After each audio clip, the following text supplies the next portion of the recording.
ನಮಸ್ಕಾರಗಳು. Astrology with ಅಭೀಂದ್ರ ಕಾರ್ಯಕ್ರಮಕ್ಕೆ ಎಲ್ಲರಿಗೂ ಸ್ವಾಗತ ಹಾಗೂ ಸುಸ್ವಾಗತ.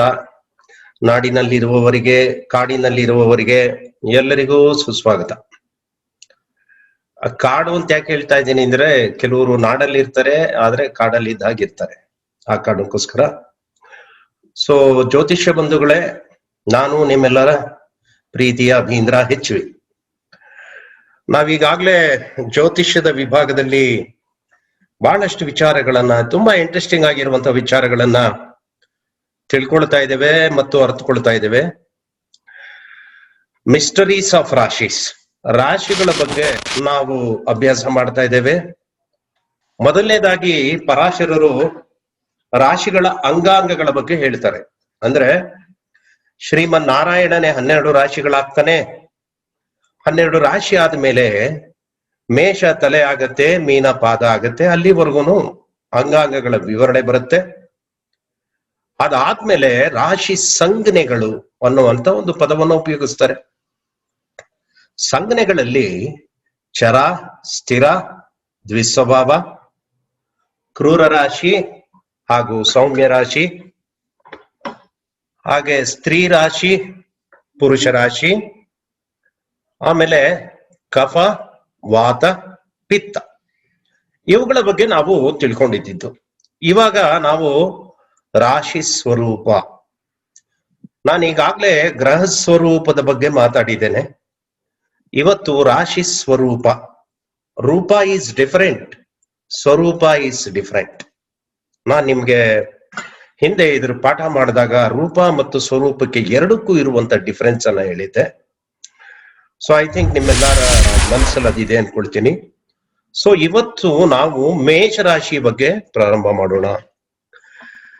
ರಕ್ತವರ್ಣೋ ಬೃಹತ್ ಗಾತ್ರಶ್ಚ ಮಸ್ತಾತ್ ರಾತ್ರಿ ವಿಕ್ರಮೆ, ಪೂರ್ವವಾಸಿ ನೃಪಜ್ಞಾತಿ ಶೈಲಚಾರಿ ರಜೋಗುಣಿ, ಪೃಷ್ಠೋದಯ ಪಾವಕೇಚ ಮೇಷರಾಶಿ ಕುಜಾಧಿಪ. ಇಷ್ಟೇ ಶ್ಲೋಕ ಇರೋದು.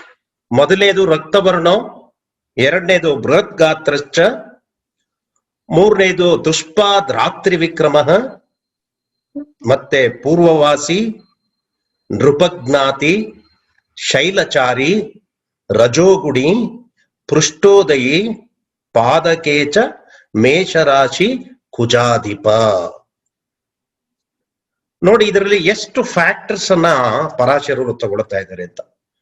ದ ಫಸ್ಟ್ ಒನ್ ಈಸ್ ಬಣ್ಣ, colour. The second one is size, ಗಾತ್ರ, ಅದ್ರ ಗಾತ್ರ ಏನು ಅಂತ ಹೇಳಿ. ದ ಥರ್ಡ್ ಒನ್ ಈಸ್ ಅದು ಎಲ್ಲಿ ಸಂಚಾರ ಮಾಡುತ್ತೆ, mode of travelling. Fourth one is quality, ಅದ್ರ ಕ್ವಾಲಿಟಿ ಏನು. ಫಿಫ್ತ್ ಒನ್ ಅದರ ರೆಸಿಡೆನ್ಸಿ, ಎಲ್ಲಿ ವಾಸ ಮಾಡುತ್ತೆ. ಅಂಡ್ ಸಿಕ್ಸ್ತ್ ಒನ್ ಅದರ ಕ್ಯಾರೆಕ್ಟರಿಸ್ಟಿಕ್ ಏನು. And seventh one mode of travelling, ಅದು ಎಲ್ಲೆಲ್ಲಿ ಯಾವ ಸ್ಥಳಗಳಲ್ಲಿ ಸಂಚಾರ ಮಾಡುತ್ತೆ, ಮತ್ತೆ ಹುಟ್ಟಬೇಕಾದ್ರೆ ಯಾವ ತರ ಹುಟ್ಟುತ್ತೆ, ಮತ್ತೆ ಅದರ ತತ್ವ ಏನು. ಇದಿಷ್ಟು ವಿಚಾರಗಳು ಇಲ್ಲಿ ಬರ್ತಾ ಇದೆ. ಸೊ ಒಂದೊಂದಾಗಿ ನಾವು ಈಗ ಅವುಗಳ ಬಗ್ಗೆ ನೋಡೋಣ. ದ ಫಸ್ಟ್ ಒನ್ ಈಸ್ ರಕ್ತವರ್ಣ. ಪರಾಶರರು ಮೊದಲನೇದಾಗಿ ಮೇಷರಾಶಿ ಬಗ್ಗೆ ಏನ್ ತಗೊಳ್ತಾ ಇದ್ದಾರೆ ಅಂದ್ರೆ ಬ್ಲಡ್ ಕಲರ್. ಯಾಕೆ ಬ್ಲಡ್ ಕಲರ್ ಅನ್ನ ಕುಜನಿಗೆ ಕೊಟ್ಟಿದ್ದಾರೆ ಅಂದ್ರೆ, ಕುಜ ಐ ಮೀನ್ ಮೇಷರಾಶಿ ಕೊಟ್ಟಿದ್ದಾರೆ. ವೃಶ್ಚಿಕ ರಾಶಿ ಕಲರ್ ಬೇರೆ ಇರ್ಬೋದು. So when we will come to ವೃಶ್ಚಿಕ ರಾಶಿ, ಅದ್ರ ಬಗ್ಗೆ ನಾವು ಡಿಸ್ಕಸ್ ಮಾಡ್ಬೋದು. ಮೇಷರಾಶಿ ಅಂತಂದಾಗ ಮೇಷರಾಶಿಗೆ ಮೊದಲನೇದು ಅವ್ರು ಬಳಸ್ತಾ ಇರುವಂತದ್ದು ರಕ್ತವರ್ಣ. The colour is just like blood. Maroon blood ಇರುತ್ತೆ, ಲೈಟ್ ಬ್ಲಡ್ ಇರುತ್ತೆ, ಬ್ಲೂ ರೆಡ್ ಇರುತ್ತೆ. ಬಟ್ ಇಲ್ಲಿ ರಕ್ತವರ್ಣ ಯಾಕಂದ್ರೆ ಇದು ಪೂರ್ವ ದಿಕ್ಕಿನಲ್ಲಿ ಇರುವಂತದ್ದು. ಪೂರ್ವದಲ್ಲಿ ಸೂರ್ಯ ಉದಯಿಸ್ತಾನೆ. ನೀವು ಬೆಳಿಗ್ಗೆ ಮಾರ್ನಿಂಗ್ ಸೂರ್ಯೋದಯ ಆದಾಗ ನೀವು ನೋಡಿರಬಹುದು, ಸುತ್ತ ಎಲ್ಲ ನಿಮ್ಗೆ ತಿಳಿ ಕೆಂಪು ಬಣ್ಣದ ಬೆಳಕಿರುತ್ತೆ. ಯಾಕಂದ್ರೆ ಮೇಷರಾಶಿ ಉದಯ ಆಗೋದೇ ಪೂರ್ವ ದಿಕ್ಕಿನಲ್ಲಿ. ಸೊ ಇದು ಫಸ್ಟ್ ಥಿಂಗ್. ಸೆಕೆಂಡ್ ಥಿಂಗ್ ಏನಪ್ಪಾ ಅಂತಂದ್ರೆ, another beautiful, you have to come to Ayurveda astrology. ನಮ್ಮ ದೇಹದಲ್ಲಿ ಇರುವಂತ ಅಸ್ಥಿ ಅಂದ್ರೆ ಎಲುಬುಗಳು, ಮೂಳೆಗಳಿಗೆ ಕಾರಕ ರವಿ. ಆ ಎಲುಬಿನಲ್ಲಿ ಮಜ್ಜ ಅನ್ನುವಂಥದ್ದು ಒಂದು ಪ್ಯಾಟರ್ನ್ ಬರುತ್ತೆ. ಈ ಮಜ್ಜಾಗೆ ಕಾರಕ ಗ್ರಹ ಕುಜ. ನಮ್ಮ ದೇಹದಲ್ಲಿ ಇರುವಂತ ಮಜ್ಜ ಏನ್ ಕೆಲಸ ಮಾಡುತ್ತೆ ಅಂದ್ರೆ, ಇಟ್ ಪ್ರೊಡ್ಯೂಸಸ್ ದ ಬ್ಲಡ್. ನಿಮ್ಮ ದೇಹದಲ್ಲಿ ರಕ್ತವನ್ನ ಉತ್ಪಾದನೆ ಮಾಡುವಂಥದ್ದು ಕುಜ. ರಕ್ತಕ್ಕೆ ಕಾರಕ ಗ್ರಹ ಚಂದ್ರ, ಆದ್ರೆ ರಕ್ತವನ್ನ ಉತ್ಪಾದನೆ ಮಾಡುವಂಥವನು Kuja. So remember this point. ರಕ್ತಕ್ಕೆ ಕಾರಕ ಈಸ್ ಚಂದ್ರ, ಬಟ್ ರಕ್ತವನ್ನ ಮ್ಯಾನುಫ್ಯಾಕ್ಚರ್ ಮಾಡುವಂಥವನು Kuja. And the second thing is, Kuja will gives the colour to the blood. ನಮ್ಮ ದೇಹದಲ್ಲಿ ಇರುವಂತಹ ಮಜ್ಜ ಏನ್ ಕೆಲಸ ಮಾಡುತ್ತೆ ಅಂದ್ರೆ, it gives the red colour to the blood.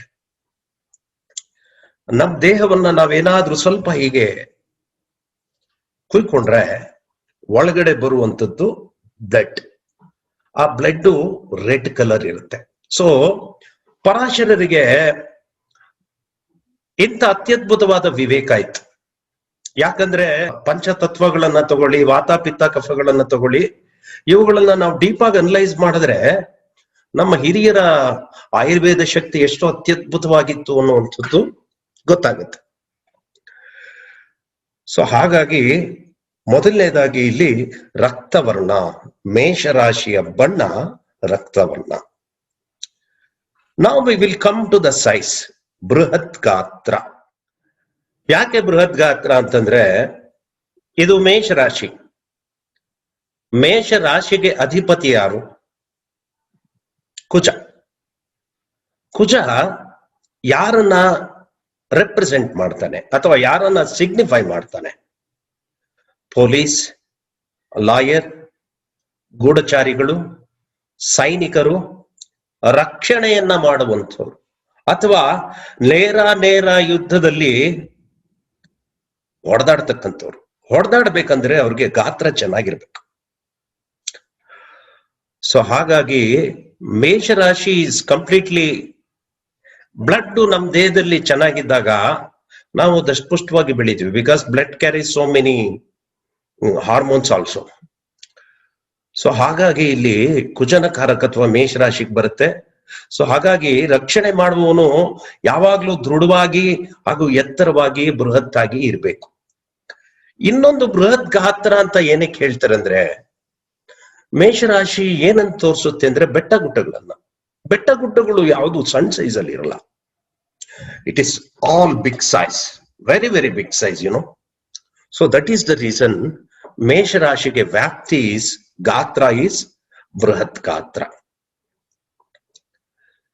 ಈಗ ನಾವು ಸಂಚಾರವನ್ನು ತಗೊಳ್ಳೋಣ, ಟ್ರಾವೆಲಿಂಗ್. ನಾನು ಇಲ್ಲಿ ಎರಡು ಪದನ ತಗೊಳ್ತಾ ಇದ್ದೀನಿ, ಸಂಚಾರ, ಶೈಲಚಾರ. ಶೈಲ ಅಂದ್ರೆ ಬೆಟ್ಟಗಳು ಅಂತ ಅರ್ಥ. ಸಂಚಾರ ಅಂದ್ರೆ ಮೂವ್ಮೆಂಟ್, ಓಡಾಡುವಂಥದ್ದು ಅಂತ ಅರ್ಥ. ಶೈಲಚಾರ ಅಂದ್ರೆ ಬೆಟ್ಟಗುಡ್ಡಗಳಲ್ಲಿ ಓಡಾಡೋದು ಅಂತ. ಇಲ್ಲಿ ಸಂಚಾರ ಅಂದ್ರೆ ಹೌ ಇಟ್ ವಾಕ್ ಅಂತ. ಇದು ಯಾವ ತರ ನಡೆಯುತ್ತೆ ಸಂಚಾರ. ಈಗ ಹಾವು ತೆವಳ್ಕೊಂಡು ಹೋಗುತ್ತೆ. ಕಾಂಗರು ಸ್ವಲ್ಪ ಜಂಪ್ ಮಾಡಿ ಮುಂದಕ್ಕೆ ಪಾಸ್ ಆಗುತ್ತೆ. ಪಕ್ಷಿಗಳ ಸಂಚಾರ ಹಾರಾಟದಲ್ಲಿ ಇರುತ್ತೆ. ಆದ್ರೆ ಇದು ಪಾದಚಾರಿ ಸಂಚಾರ ಅಂತಂದ್ರೆ ಹೇಗೆ ಸಂಚಾರ ಮಾಡುತ್ತೆ ಅಂತ. ಹೇಗೆ ಸಂಚಾರ ಮಾಡುತ್ತೆ ಅಂದ್ರೆ 4 ಕಾಲುಗಳಲ್ಲಿ ಸಂಚಾರ ಮಾಡುತ್ತೆ. ಯಾಕೆ 4 ಕಾಲುಗಳಲ್ಲಿ ಸಂಚಾರ ಮಾಡುತ್ತೆ? ಆಸ್ ಯು ನೋ, ನಾವು ಮೇಷರಾಶಿಗೆ ಗೋಟ್ ಅನ್ನ ನಾವು ಹೇಳಿದ್ದೇವೆ. ಈ ಬೆಟ್ಟ ಗುಡ್ಡಗಳಲ್ಲಿ ಯಾರೇ ಓಡಾಡ್ಬೇಕಾದ್ರೂ ಕೆಲವು ಸತಿ 2 ಕೈಗಳನ್ನ ಇಟ್ಕೊಂಡು ಹತ್ಬೇಕಾಗತ್ತೆ. ಸೊ ಹಾಗಾಗಿ ಇಲ್ಲಿ ಗೋಟ್ ಕೊಟ್ಟಿರೋದ್ರಿಂದ, ಆಡು ಕೊಟ್ಟಿರೋದ್ರಿಂದ ಅದು 4 ಕಾಲು ಇರುತ್ತೆ. ಸೊ 4 ಕಾಲುಗಳಲ್ಲಿ ಓಡಾಡುತ್ತೆ. ಸೊ ಅನದರ್ ಪಾಯಿಂಟ್ ಈಸ್ ಶೈಲಚಾರ. ಶೈಲ ಅಂತಂದ್ರೆ ಬೆಟ್ಟದ ತುಟ್ಟ ತುದಿನಲ್ಲಿ ಓಡಾಡುತ್ತೆ. ನೀವು ಗಮನಿಸಿರ್ಬೋದು, ಗೋಟ್ಗಳು ಬೆಟ್ಟದಲ್ಲಿ ಎಷ್ಟು ತುಟ್ಟ ತುದಿಗೆ ಹೋಗುತ್ತೆ ಅಂದ್ರೆ ಅಷ್ಟು ತುಟ್ಟ ತುದಿಗೆ ಹೋಗುತ್ತೆ. You cannot imagine. ಅಲ್ಲಿ ಬರೀ ಒಂದೇ ಒಂದು ಇಂಚ್ ಸ್ಥಳ ಇರುತ್ತಷ್ಟೇ, ಕೆಳಗಡೆಗೆ ಬಿದ್ದೋಗ್ಬಿಡುತ್ತೆ. ಬಟ್ ಆ ಒಂದು ಟಿನಿ ಎಡ್ಜಿಂದ ಇನ್ನೊಂದು ಟಿನಿ ಎಡ್ಜ್ಗೆ ಚೆಂಗ್ ಅಂತ ಹಾರುತ್ತೆ, ಹಾಗೆ ನಿಂತ್ಕೊಳ್ಳುತ್ತೆ. It won't fall down. ಈ ಮೇಷರಾಶಿದು ಮೇಜರ್ ಕ್ಯಾರೆಕ್ಟರ್ ಏನಪ್ಪಾ ಅಂತಂದ್ರೆ, ಫಸ್ಟ್ ಒನ್ ಈಸ್ ಬ್ರೇವ್ನೆಸ್, ಧೈರ್ಯ. ಯಾಕಂದ್ರೆ ಅಷ್ಟು ಎತ್ತರದ ಬೆಟ್ಟಕ್ಕೆ ಪ್ರಾಣದ ಮೇಲಿನ ಹಂಗಿನ ಭಯ ಒಂದು ಚೂರು ಇಲ್ಲದಾಗೆ ಅಷ್ಟು ಮೇಲಕ್ಕೆ ಹೋಗ್ಬೇಕಾದ್ರೆ ಧೈರ್ಯ. ಎರಡನೇದು, ಒಂದು ಟಿನಿ ಎಡ್ಜಿಂದ ಇನ್ನೊಂದು ಟಿನಿ ಎಡ್ಜ್ಗೆ, ಕೆಳಗಡೆ ಪ್ರಪಾತ ಇದೆ, ಬಿದ್ರೆ ಮೈ ಮೂಳೆ ಏನು ಸಿಗೋದಿಲ್ಲ, ಪ್ರಾಣರು ಉಳಿಯೋದಿಲ್ಲ. ಒಂದು ಟಿನಿ ಎಡ್ಜಿಂದ ಇನ್ನೊಂದು ಟಿನಿ ಎಡ್ಜ್ಗೆ ಚೆಂಗಂತ ಹಾರಿ ಹಾಗೇ ನಿಂತ್ಕೊಳ್ಳುತ್ತೆ. That is called balance. The first one is braveness, the second one is balance, and the third one is guts. ಆ ಒಂದು ಟಿನಿ ಎಡ್ಜಿಂದ ಇನ್ನೊಂದು ಟಿನಿ ಎಡ್ಜ್ಗೆ ಆ ತರ ಜಂಪ್ ಮಾಡ್ಬೇಕಂದ್ರೆ ಧೈರ್ಯ ಒಂದು ಇದ್ರೆ ಸಾಕಾಗೋದಿಲ್ಲ. It needs a guts. ಈ ಹಳೆ ಕಾಲದಲ್ಲಿ ಈ ಗೂಢಚಾರಿಗಳು ಈ ತರ ವರ್ಕ್ ಮಾಡ್ತಾ ಇದ್ರು. ಕುಜ ಅಂದ್ರೆ ಗೂಢಚಾರಿನೂ ಆಗ್ತಾನೆ ಆ ಜ್ಯೋತಿಷ್ಯದಲ್ಲಿ. ಇವರು ಬೆಟ್ಟ ಗುಡ್ಡಗಳನ್ನ ಹತ್ತಿ ಯುದ್ಧ ಮಾಡಬೇಕಾಗಿತ್ತು. So they have to show their braveness. ಕೋಟೆಗಳನ್ನ, ಕೊತ್ತಲುಗಳನ್ನ ಅವರು ವಶಪಡಿಸ್ಕೋಬೇಕಾದ್ರೆ ಬೆಟ್ಟ ಗುಡ್ಡಗಳನ್ನೆಲ್ಲ ಅವ್ರು ಹತ್ತಬೇಕಾಗಿತ್ತು. ಸೊ ಸಾಹಸವನ್ನ ಯಾವಾಗ್ಲೂ ಇವರು ರೆಡಿ ಟು ಟೇಕ್ ಅಡ್ವೆಂಚರ್, ಆ ತರದ ನೇಚರ್ ಇವ್ರಿಗೆ ಇರುತ್ತೆ. ಸೊ ದ ನೆಕ್ಸ್ಟ್ ಈಸ್ ರಜೋಗುಣ. ಈಗ ಇನ್ನೊಂದು ಗುಣಕ್ಕೆ ಬರ್ತಾ ಇದೀವಿ ನಾವು. ವಾಟ್ ಈಸ್ ಗುಣ? ಗುಣ ಈಸ್ ಕ್ಯಾರೆಕ್ಟರಿಸ್ಟಿಕ್ ಅಂತ ಹೇಳ್ಬೋದು. So there are 3 gunas. One is sattvika guna, and another one is rajasika guna, and another one is tamasika guna. So let us understand what is sattvika guna. ಸಾತ್ವಿಕ ಗುಣ ಅಂತಂದ್ರೆ ಬೇರೆ ಏನು ಅಲ್ಲ, ನಿಮ್ಗೆ ಸ್ಪಷ್ಟವಾಗಿ ಹೇಳ್ಬೇಕಂದ್ರೆ ಇಟ್ ಈಸ್ ಸ್ಟಿಲ್ನೆಸ್, ಎರಡನೇದು ಬ್ಯಾಲೆನ್ಸ್, ಮೂರನೇದು ಹಾರ್ಮೋನಿ, ನಾಲ್ಕನೇದು ಕ್ಲಾರಿಟಿ. ಸಾತ್ವಿಕ ಗುಣದ ನೇಚರೇ ಹಾಗೆ. It always gives clarity, because purity in heart, clarity in mind. ಅದು ಸಾತ್ವಿಕ ಗುಣದ ನೇಚರ್ ಅದು. So when you comes to rajasika guna, energy towards activities. ನಾವು ಏನು ಆಕ್ಟಿವಿಟೀಸ್ ಅನ್ನ ಮಾಡ್ತೀವಿ ನಮ್ಮ ಡಿಸೈರ್ಗೆ ಸಂಬಂಧಪಟ್ಟಂಗೆ, ಅದನ್ನ ರಾಜಸಿಕ ಗುಣ ತೋರಿಸುತ್ತೆ. It is somewhat we will call it as passion. Passion ಅಂತ ಹೇಳ್ತೀವಿ. ರಾಜಸಿಕ ಗುಣ ಕ್ಷತ್ರಿಯ ಗುಣಧರ್ಮ. ಇದು ರಾಜರುಗಳ ಕರ್ತವ್ಯ ತನ್ನ ರಾಜ್ಯವನ್ನ ಕಾಪಾಡೋದಷ್ಟೇ ಅಲ್ಲ, ಯಾರಾದ್ರೂ ಬಂದ್ರೆ ಹೋರಾಡಬೇಕು. ಸೊ ಬ್ರೇವ್ನೆಸ್ ಅಲ್ಲಿ ಬಹಳ ಇಂಪಾರ್ಟೆಂಟ್ ಆಗಿರುತ್ತೆ. ಸೊ ರಾಜಸಿಕ ಗುಣ ಅಂದ್ರೆ enjoyment as well as the protection. It may be positive or negative. ಆ ಟೆಂಡೆನ್ಸಿ ಏನಿರುತ್ತೆ, ಮೋಷನ್ ಎನರ್ಜಿ ಅಂತ ನಾವೇನ್ ಹೇಳ್ತೀವಿ, ಅಥವಾ ಆಕ್ಟಿವಿಟಿ ಏನಿರುತ್ತೆ, it may be good or bad. It may be enjoyment or a fashion. So ರಜೋಗುಣ ಅಂತಂದಾಗ ರಾಜ ನಿಮಗ್ ಗೊತ್ತಲ್ವಾ, ರಾಜ ಅಂದ್ರೆ ಎಂಜಾಯ್ಮೆಂಟ್. ಆತನಿಗೆ ಅಂತಃಪುರ ಇರುತ್ತೆ, ಅಂತಃಪುರದಲ್ಲಿ ಹಲವಾರು ಜನ ರಾಣಿಯರು ಇರ್ತಾರೆ, ಹಲವಾರು ಜನ ಪರಿಚಾರಕರು ಇರ್ತಾರೆ. ಹಾಗೆ ಸೈನಿಕನೂ ಅಷ್ಟೇ, ಕೆಲವೊಮ್ಮೆ ತನ್ನ ಕೆಲಸವನ್ನ ತಾನು ಮಾಡಬೇಕಾಗಿ ಬರುತ್ತೆ. ತನ್ನ ದೇಹವನ್ನ ಕಾಪಾಡ್ಕೊಳ್ಳಿಕ್ಕೆ ಆತನು ಸಹ ಕುಡಿಯೋದನ್ನ, ತಿನ್ನೋದನ್ನ ಇತ್ಯಾದಿಗಳನ್ನ ಆತ ಮಾಡ್ಬೇಕಾಗಿ ಬರುತ್ತೆ. ಸೊ ಈ ರಾಜಸಿಕ ಗುಣದ ಬಗ್ಗೆ ಆಯುರ್ವೇದ ಏನ್ ಹೇಳುತ್ತೆ ನಿಮ್ಗೆ, ನಾನು 3 ರೀತಿ ಅರ್ಥ ಮಾಡಿಸ್ಬಿಡ್ತೀನಿ ಈಗ. What is sattvika, what is rajasika, and what is tamasika ಅನ್ನೋದಿಕ್ಕೆ. So sattvika means it is a mode of goodness. Rajasika means it is a mode of passion. And tamasika means the mode of ignorance. So ರಾಜಸಿಕ ಅಂದಾಗ choice, food R ಚಾಯ್ಸಿಸ್, ಅವರು meet ಆಗ್ಬೋದು, milk ಆಗ್ಬೋದು, eggs ಆಗ್ಬೋದು, alcohol ಆಗ್ಬೋದು, ಈ ತರದ್ದು something what give the kick ಅಂತ ಹೇಳ್ತೀವಲ್ಲ ನಾವು, ಅವ್ರ ಬಾಡಿಗೆ, ಮಸಲ್ಸ್ಗೆ, ಅವ್ರ ಎಂಜಾಯ್ಮೆಂಟ್ಗೆ, ಅವ್ರ ಬ್ರೈನ್ಗೆ ಏನೋ ಒಂದು something, it gives A kick. ಅದು ರಾಜಸಿಕ ಗುಣಧರ್ಮ. ರಾಜಸಿಕ ಗುಣಧರ್ಮದ ಮೇನ್ ಕ್ಯಾರೆಕ್ಟರ್ ಏನಂದ್ರೆ, the mind is putting all it's force and efforts on something. ಯಾವುದೋ ಒಂದ್ರ ಮೇಲೆ ಫುಲ್ ಎಲ್ಲಾ ಫೋರ್ಸ್ ಅನ್ನ ಹಾಕ್ಬಿಡುತ್ತೆ. ಬಟ್ ಆ ಸಮಥಿಂಗ್ ಸಿಗದೆ ಇದ್ದಾಗ, ಅಥವಾ ಇಟ್ ಈಸ್ ನಾಟ್ ಅಕಂಪ್ಲಿಷ್ಡ್ ಅಂತಾದಾಗ, it easily get frustrated. For example, ನೀವು ಯಾರನ್ನ ಹುಡುಕ್ತಾ ಇರ್ತೀರಾ, ಯಾರ ಜೊತೆಗೋ ಮಾತಾಡ್ಬೇಕು, ಅವರೆಲ್ಲೋ ಕಾಡಲ್ಲೋ ಅರಣ್ಯದಲ್ಲೋ ಕಳೆದೋಗಿರ್ತಾರೆ ಅಂತ ಇಟ್ಕೊಳ್ಳಿ. ನೀವು ಅವ್ರನ್ನ ಹುಡುಕ್ಬೇಕು, ನೋಡ್ಬೇಕು, ಸಿಗ್ಬೇಕು, ಮಾತಾಡ್ಬೇಕು ಅಂತ ಬಹಳಷ್ಟು ಪ್ರಯತ್ನ ಪಡ್ತೀರಿ, ಆದ್ರೆ ಸಿಗೋಲ್ಲ. ಅವಾಗ ನಿಮ್ಮೊಳಗೆ ಒಂದು ಫ್ರಸ್ಟ್ರೇಷನ್ ಸ್ಟಾರ್ಟ್ ಆಗುತ್ತೆ. Whatever it may be, ನಿಮ್ದೊಂದು ಮದುವೆ ವಿಚಾರ ಆಗ್ಬೋದು, ಶ್ರೀಮಂತಿಕೆ ವಿಚಾರ ಆಗ್ಬೋದು, ದುಡ್ಡು ಮಾಡೋವಂತ ವಿಚಾರ ಆಗ್ಬೋದು, ಕೆಲ್ಸದ ವಿಚಾರ ಆಗ್ಬೋದು. ನಿಮ್ ಎಲ್ಲಾ ಎಫರ್ಟ್ಸ್ ಅನ್ನು ನೀವಲ್ಲಿ ಹಾಕಿ ಸಿಗ್ಲಿಲ್ಲ ಅಂದ್ರೆ ನಿಮ್ಗೆ ಈಸಿಯಾಗಿ ಫ್ರಸ್ಟ್ರೇಟ್ ಆಗ್ಬಿಡ್ತೀರಿ. So it is a negative character of rajasika guna. So it is about rajasika guna. ವಾಸ ನಿಮ್ಗೆಲ್ಲಾರ್ಗೂ ಗೊತ್ತಿದೆ, ಪೂರ್ವ ದಿಕ್ಕೆ ವಾಸ ಇದ್ರದ್ದು. ಯಾಕಂದ್ರೆ ಮೇಷ ರಾಶಿ ಹಾಗೂ ಸಿಂಹ ರಾಶಿ ಹಾಗೂ ಧನುಸ್ಸು ರಾಶಿ ಪೂರ್ವ ದಿಕ್ಕನ್ನ ತೋರಿಸುತ್ತೆ. ಮೇಷರಾಶಿ ಸೆಲ್ಫ್, ನಿಮ್ ಬಾಡಿಯನ್ನ ತೋರಿಸುತ್ತೆ. 5th ಹೌಸ್ ನಿಮ್ಮ ಸೋಲ್ ಅನ್ನ ತೋರಿಸುತ್ತೆ. 9th ಹೌಸ್ ನಿಮ್ ಬಾಡಿಗೆ ಜೀವವನ್ನ ತೋರಿಸುತ್ತೆ. So that is jeeva is given by ಗುರು.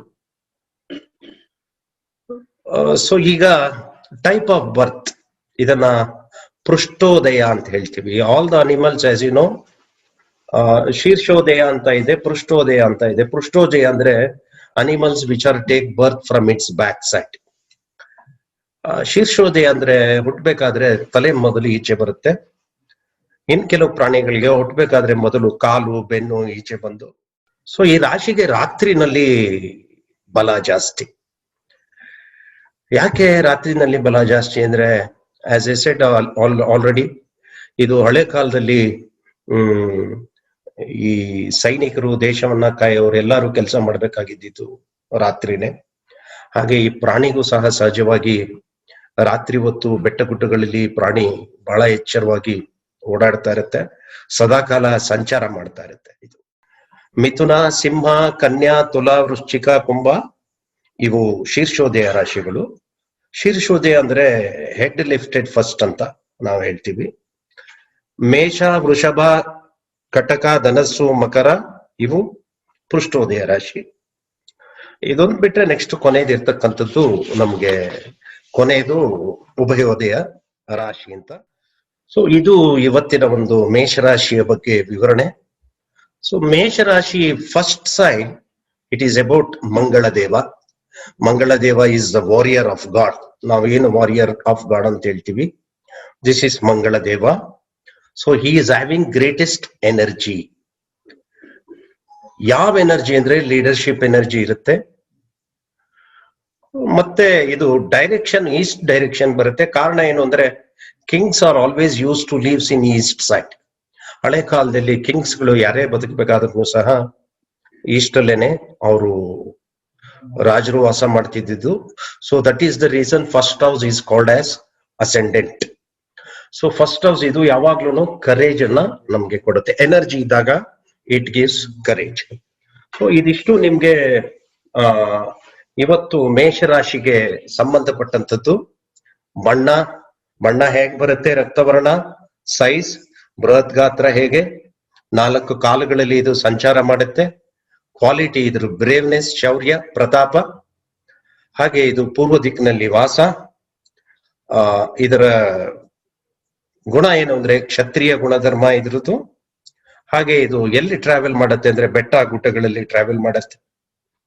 ರಜೋಗುಣ, ಇದರಲ್ಲಿ ಇರುವಂತಹ ಗುಣ ಅಂದ್ರೆ ಎಂಜಾಯ್ಮೆಂಟ್ ಅಥವಾ ಯಾವ್ದಾದ್ರು ಒಂದು ವಿಚಾರಕ್ಕೆ ತನ್ನ ಎನರ್ಜಿನ ಹಾಕುವಂಥದ್ದು. ಮತ್ತೆ ಇದು ಪೃಷ್ಠೋದಯ ರಾಶಿ. ಸೊ ಕೊನೆಯದು ಅಗ್ನಿತತ್ವ ರಾಶಿ ಇದು.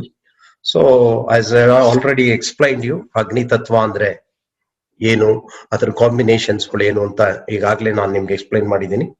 ಸೊ ಇವತ್ತಿಗೆ ಇಲ್ಲಿನ ಪಾಠ ಮುಗ್ದಿದೆ. ಇದ್ರ ಬಗ್ಗೆ ಏನಾದ್ರು ಕ್ವಶನ್ ಅಂಡ್ ಆನ್ಸರ್ಸ್ ಇದ್ರೆ ದಯಮಾಡಿ ಕೇಳ್ಬೋದು. ಗುರುಗಳೇ ನಮಸ್ತೆ, ನಟರಾಜ್ ಮಾತಾಡ್ತಾ ಇದ್ದೆ. ನಮಸ್ತೆ, ಹೇಳಿ ನಟರಾಜ್ ಅವರೇ.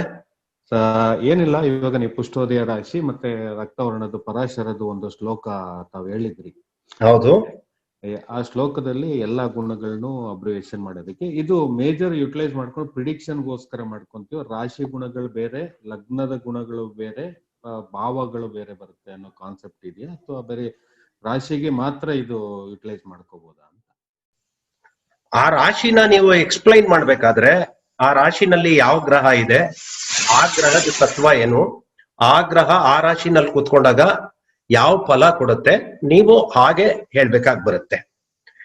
ಈಗ ಒಬ್ಬ ವ್ಯಕ್ತಿ ಕೆಂಪು ಬಟ್ಟೆ ಹಾಕೊಂಡ್ರೆ ಚೆನ್ನಾಗ್ ಕಾಣ್ತಾನ, ಬಿಳಿ ಬಟ್ಟೆ ಹಾಕೊಂಡ್ರೆ ಚೆನ್ನಾಗ್ ಕಾಣ್ತಾನ, ನೀಲಿ ಬಟ್ಟೆ ಹಾಕೊಂಡ್ರೆ ಚೆನ್ನಾಗ್ ಕಾಣ್ತಾನ, ಅದನ್ನ ನಾವಿವಾಗ ಬರೇ ದೇಹದ ಬಗ್ಗೆ ಮಾತ್ರ ಹೇಳ್ತಾ ಇದ್ದೀನಿ.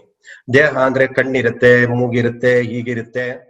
ಮತ್ತೆ ಆ ವ್ಯಕ್ತಿ ಯಾವ್ಯಾವ ಸನ್ನಿವೇಶಗಳಲ್ಲಿ ಯಾವ ತರ ಬಿಹೇವ್ ಮಾಡ್ತಾನೆ, ಸಂತೋಷವಾಗಿದ್ದಾಗ ಹೇಗ್ ಬಿಹೇವ್ ಮಾಡ್ತಾನೆ, ನೋವಲ್ಲಿ ಇದ್ದಾಗ ಹೇಗ್ ಬಿಹೇವ್ ಮಾಡ್ತಾನೆ, ದಟ್ ಈಸ್ ಪ್ರಿಡಕ್ಷನ್. ಅದೇ ಪ್ರಿಡಕ್ಷನ್. ಆ ಪ್ರಿಡಕ್ಷನ್ ಅನ್ನ ಕೊಡ್ಬೇಕಾದ್ರೆ ನಿಮ್ಗೆ ರಾಶಿಯ ಗುಣಲಕ್ಷಣಗಳು ಗೊತ್ತಿರ್ಬೇಕು, ಹಾಗೆ ಆ ರಾಶಿನಲ್ಲಿ ಕುಳಿತುಕೊಳ್ಳುವಂತಹ ಗ್ರಹದ ಗುಣಲಕ್ಷಣನು ನಿಮ್ಗೆ ಗೊತ್ತಿರ್ಬೇಕು. ಅವಾಗ ಅವೆರಡನ್ನೂ ಸೇರಿಸಿ ನೀವು ಫಲ ಹೇಳ್ಬೇಕಾಗತ್ತೆ. ಸೊ ಲಗ್ನ ಬಂದಾಗ ಯು ಹ್ಯಾವ್ ಟು, ಆ ವ್ಯಕ್ತಿಯ ದೇಹ ಹೇಗೆ, ಆತನ ಆರೋಗ್ಯ ಹೇಗೆ, ಆತನ ಸ್ವಭಾವ ಹೇಗೆ, ಇದನ್ನ ಆ ಮೊದಲನೇ ಮನೆ ಆದಾಗ ನೀವು ನೋಡಿ ಹೇಳ್ಬೇಕಾಗತ್ತೆ. ಫಾರ್ ಎಕ್ಸಾಂಪಲ್ ಅದೇ ಎರಡನೇ ಮನೆ ಆದ್ರೆ ಆತಂದು ಇನ್ಕಮ್ ಹೇಗಿರುತ್ತೆ, ಕುಟುಂಬ ಹೇಗಿರುತ್ತೆ, ಆಭರಣಗಳು ಹೇಗಿರುತ್ತೆ, ಅದನ್ನ ಹೇಳ್ಬೇಕಾಗತ್ತೆ. ಸೊ ಒಂದೊಂದು ಮನೆಯ ಕಾರಕತ್ವಗಳು ಆಮೇಲೆ ನೆಕ್ಸ್ಟ್ ಬರುತ್ತೆ. ಭಾವ ಈಸ್ ನಥಿಂಗ್ ಬಟ್ ಕಾರಕತ್ವ. ನೀವು ಭಾವ ಫಲ ಕೊಡ್ಬೇಕಾದ್ರೆ ಭಾವದಲ್ಲಿ ಪ್ರತಿ ಭಾವಗಳಿಗೂ ಕಾರಕತ್ವ ಇರುತ್ತೆ. ಆ ಕಾರಕತ್ವಗಳನ್ನ ಸೇರಿಸ್ಕೊಂಡು ನಾವು ಫಲ ಹೇಳ್ಬೇಕಾಗತ್ತೆ. I think I my clear? Clear ಆಯ್ತು. Okay, thank you. ಜಾತಕ ಫಲದಲ್ಲಿ ಹಲವಾರು ರೀತಿ ಫಲ ಹೇಳುವಂತ ಪದ್ಧತಿಗಳು ರೂಢಿ ಇದೆ. ಲಗ್ನದಿಂದಲೂ ಫಲ ಹೇಳ್ತಾರೆ, ಚಂದ್ರನಿಂದಲೂ ಫಲ ಹೇಳ್ಬೋದು, ಸೂರ್ಯನಿಂದಲೂ ಸಹ ಫಲ ಹೇಳ್ಬೋದು. ಇವು ಮೂರನ್ನು ಒಟ್ಟಿಗೆ ಸೇರಿಸಿ ಸುದರ್ಶನ ಚಕ್ರ ಅಂತಲೂ ಹೇಳಿ ಫಲ ಹೇಳ್ತಾರೆ. ಇದು ಒಂದು ವಿಧಾನ. ಇದನ್ ಬಿಟ್ರೆ ಆತ್ಮಕಾರಕ ಗ್ರಹ ತಗೊಂಡು ಲಗ್ನ ಏನು ತಗೊಳ್ಳೋದೇ ಇಲ್ಲ. ಬರೀ ಆತ್ಮಕಾರಕ ಗ್ರಹದಿಂದಲೂ, ಆತ್ಮಕಾರಕ ಗ್ರಹ ಎಲ್ಲಿರುತ್ತೋ ಅದನ್ನ ಬೇಸ್ ಮಾಡ್ಕೊಂಡು, ಇವಾಗ ನಾಡಿನಲ್ಲಿ ಮೇಲ್ಸ್ಗೆ ಗುರುವನ್ನ, ಫಿಮೇಲ್ಸ್ಗೆ ಶುಕ್ರನನ್ನ ತಗೊಂಡು ಬೇಸಾಗಿ ಪ್ರೊಡಕ್ಷನ್ ಹೇಳ್ತಾರಲ್ಲ, ಅದೇ ರೀತಿ ಪರಾಶರದಲ್ಲಿ ಇನ್ನೊಂದು ಆತ್ಮಕಾರಕ ಗ್ರಹದ ಕಾನ್ಸೆಪ್ಟ್ ಇದೆ. ಅಂದ್ರೆ ಆತ್ಮಕಾರಕ ಗ್ರಹ ಮಾತ್ರ ತಗೊಂಡು ಅದರಿಂದ ಒಂದನೇ ಮನೇಲಿ ಏನ್ ಗ್ರಹ, ಎರಡನೇ ಮನೇಲಿ ಏನ್ ಗ್ರಹ, ಅದರಿಂದಲೂ ನಿಮ್ಗೆ ಪ್ರೊಡಕ್ಷನ್ ಅನ್ನ ಹೇಳ್ಬೋದು. ಹಾಗೆ ದಶಾಭುಕ್ತಿಯಿಂದಲೂ ಪ್ರೊಡಕ್ಷನ್ ಹೇಳ್ಬೋದು. There are so many techniques are there to find out the secrets of man's life. That left you. ನೀವು ಎಷ್ಟು ಬಗಿತೀರೋ ಅಷ್ಟು ನಿಮಗೆ ಸಿಗ್ತಾ ಹೋಗುತ್ತೆ. ನೀವು ಅದು ವರ್ಕ್ ಮಾಡ್ಬೇಕು. ಯಾವುದು ಬೆಸ್ಟ್ ಅಂತಿಲ್ಲ. ಅಸ್ಟ್ರಾಲಜಿನಲ್ಲಿ ಎವ್ರಿಥಿಂಗ್ ಈಸ್ ಬೆಸ್ಟ್. ನಿಮಗೆ ಇದು ಬೆಸ್ಟ್, ಇದು ಲೀಸ್ಟ್ ಅಂತ ಅಸ್ಟ್ರಾಲಜಿನಲ್ಲಿ ಯಾವುದೂ ಇಲ್ಲ. ಯಾವ್ದಾದ್ರು ಒಬ್ಬ ವ್ಯಕ್ತಿ ಈ ಪದ್ಧತಿ ಮಾತ್ರ ಚೆನ್ನಾಗಿದೆ, ಇನ್ನೊಂದು ಪದ್ಧತಿ ಚೆನ್ನಾಗಿಲ್ಲ, ಈ ಪದ್ಧತಿ ಸುಲಭ, ಇನ್ನೊಂದು ಪದ್ಧತಿ ಸುಲಭ ಅಲ್ಲ ಅಂದ್ರೆ he is not at all astrologer. ಯಾವುದೇ ಒಬ್ಬ ವ್ಯಕ್ತಿ ಇನ್ನೊಂದು ಜ್ಯೋತಿಷ ಪದ್ಧತಿನ ಡೈರೆಕ್ಟ್ ಆಗಿ ಅಥವಾ ಇಂಡೈರೆಕ್ಟ್ ಆಗಿ ನಿಂದಿಸಬಾರದು. ಇಲ್ಲ ಅಂದ್ರೆ ಅವ್ರಿಗೆ ಆ ಸಬ್ಜೆಕ್ಟ್ ಅರ್ಥ ಆಗಿರಲ್ಲ ಅಂತ. ಅಸ್ಟ್ರಾಲಜಿನಲ್ಲಿ ಮಿಸ್ಟ್ರಿ ಅಂದ್ರೆ ಅದೇ beauties. That is the beauty of astrology. ಒಂದು ತರ ನಮ್ ದೇಶದಲ್ಲಿ ಅಸ್ಟ್ರಾಲಜಿ ಪದ್ಧತಿಗಳಿಲ್ಲ. ಡಿಗ್ರಿ ಸಿಸ್ಟಮ್ ಇದೆ, ನಾಡಿ ಸಿಸ್ಟಮ್ ಇದೆ, ಸಾರಾವಳಿ ಪದ್ಧತಿ ಇದೆ, ನಿಮ್ ದಶಾಭುಕ್ತಿ ಇದೆ, ಷಡ್ವರ್ಗಗಳಿದಾವೆ, ಎಷ್ಟು ಪದ್ಧತಿಗಳಿದೆ ನಿಮ್ಗೆ. ಸೊ ಹಾಗಾಗಿ ನೀವು ಕಲಿತಾ ಹೋದಂಗೆ ನಿಮ್ಗೆ ಯಾವ್ದು ಬೆಸ್ಟ್ ಅನ್ಸುತ್ತೋ ನೀವು ಅದನ್ನ ಇಟ್ಕೊಂಡು ಹೋಗ್ಬೋದು. ನಮಸ್ತೆ ಗುರುಜಿ. ನಮಸ್ತೆ. ಹೇಳಿ ವಿಜಯ್ ಕುಮಾರ್ ಸರ್. ಆತ್ಮಕಾರಕ ಗ್ರಹ ಅಂತ ಹೇಳಿದ್ರಲ್ಲ ಗುರುಜಿ, ಹೌದು. ಆತ್ಮಕಾರಕ ಗ್ರಹ ಇರುವಂತಹ ರಾಶಿನೇ ಅಥವಾ ಇರುವಂತ ಮನೆನೇ ನಾವು ಲಗ್ನ ಮಾಡ್ಕೊಬೇಕಾ ಗುರುಜಿ, ಪ್ರಿಡಿಕ್ಷನ್ಸ್ ಹೇಳ್ಬೇಕಂದ್ರೆ? ಅದರಲ್ಲಿ ಆತ್ಮಕಾರ ಗ್ರಹ ಪ್ರಿಡಿಕ್ಷನ್ ಅಲ್ಲಿ ಹಾಗೆ ಬರುತ್ತೆ ಅದು. ಆ ಗ್ರಹ ಅಲ್ಲಿ ಎಲ್ಲಿ ಡೆಪಾಸಿಟ್ ಆಗಿರುತ್ತೋ ಅದೇ ಗ್ರಹನ ನಾವು ಲಗ್ನ ಮಾಡ್ಕೊಂಡು ಹೌದು ಹೌದು, ಅದ್ರ ಮೇಲೆ ಫಲ. ಹೌದು. ಥ್ಯಾಂಕ್ ಯು ಗುರುಜಿ.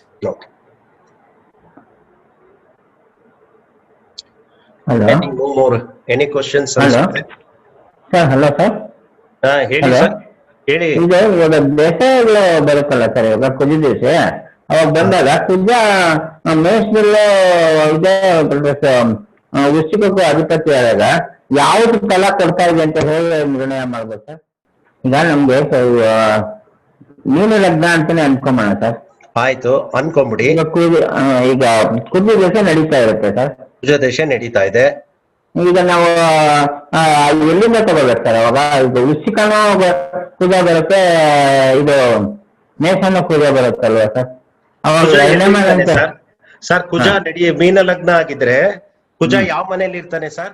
ಅವಾಗ 6ನೇ ಮನೆ ಆಯ್ತು ಅಂದ್ರೆ ಅವಾಗ ನಾವು ಕುಜ 6ನೇ ಮನೆ ಇತ್ತು ಅಂತಂದ್ರೆ ಕೊಂಚ 2 ಅವಾಗ ನಾವು ಯಾವ ತರ ಲೆಕ್ಕ ಹಾಕೋಬೇಕು ಅಂತ ನಾನು ಹೇಳಿದ್ದು. ಇವಾಗ ಕುಜ 6ನೇ ಬಂದ್ರೆ ಅಲ್ಲಿ ಮೇಷನೂ ಬರಲ್ಲ, ವೃಶ್ಚಿಕನೂ ಬರಲ್ವಲ್ಲ ಸರ್ ಮೀನ ಲಗ್ನ ಆದ್ರೆ?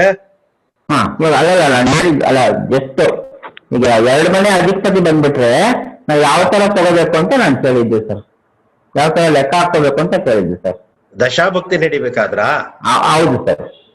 ಅಥವಾ 2ನೇ ಮನೆ, ಇವಾಗ ಮೀನ ಲಗ್ನ ಆದ್ರೆ 2ನೇ ಮನೆ 9ನೇ ಮನೆ ಅಧಿಪತ್ಯ ಬರುತ್ತೆ ಕುಜನ್ಗೆ. ಹೌದು ಸರ್. ಅವನು ಆಡಿದ್ರೆ ಒಳ್ಳೆ ಫಲ ಕೊಡಲ್ಲ. 9ಕ್ಕೆ ಬರಲ್ಲ ಅಲ್ವಾ? ಅಲ್ಲ, ಅವನು ಯಾವ ಭಾವದಲ್ಲಿ ಇರ್ತಾನೆ ಆ ಭಾವದ ಫಲವನ್ನ ಕೊಡ್ತಾನೆ ನಿಮ್ಗೆ. ಅದು ದಶಾಭುಕ್ತಿನಲ್ಲಿ ಬಂದಾಗ ದಶಾಭುಕ್ತಿ ಯಾವಾಗ ಪ್ಲಸ್ ಯಾವಾಗ ಮೈನಸ್ ಅನ್ನೋ ಸೂತ್ರ ಬರುತ್ತೆ, ಅವಾಗ ಅರ್ಥ ಆಗುತ್ತೆ. ದಶಾಭುಕ್ತಿಗೆ ಬರೋಣ. ಇವತ್ತಿನ ಪಾಠದಲ್ಲಿ ಏನಾದ್ರು ಡೌಟ್ ಇದ್ರೆ ಕೇಳಿ. ಇವತ್ತಿನ ಪಾಠ ಇಲ್ಲಿಗೆ ಮುಕ್ತಾಯವಾಗ್ತಾ ಇದೆ. ದಯಮಾಡಿ ನೀವು ಯಾವ ಗ್ರೂಪ್ ಅಲ್ಲಿ ಇದ್ದೀರಿ ಆ ಗ್ರೂಪ್ ಅಲ್ಲಿ ಇವತ್ತಿನ ಪಾಠ ಹೇಗಿತ್ತು, ಟೀಕೆ ಟಿಪ್ಪಣಿಗೂ ಸ್ವಾಗತ.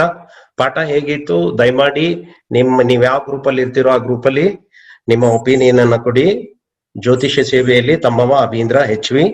ಎಲ್ಲರಿಗೂ ನಮಸ್ಕಾರಗಳು.